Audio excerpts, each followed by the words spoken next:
લોકસભા ઉમેદવાર અંગે પેચ ફસાયો છે।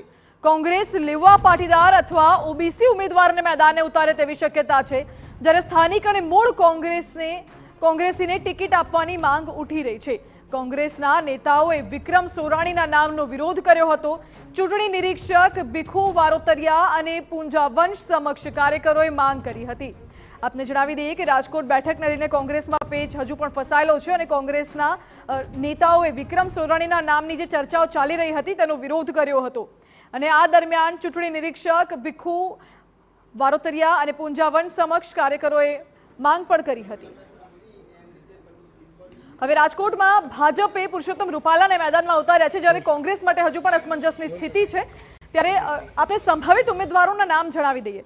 હિતેશ વોરા લેવા પાટીદાર આગેવાન છે, જેમને કોંગ્રેસ ટિકિટ આપી શકે છે।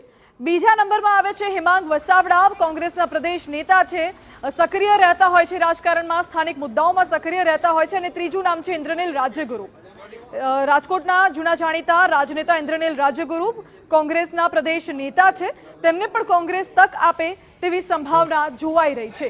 જો કે હજુ પણ અસમંજસ છે, કારણ કે હાલના સાંસદ પુરુષોત્તમ રૂપાલા રાજકોટથી ચૂંટણી લડી રહ્યા છે અને તેમની સામે કોંગ્રેસનો કોઈ મજબૂત ચહેરો, મજબૂત ઉમેદવાર ઉતારવા એટલા જ જરૂરી બની રહે છે।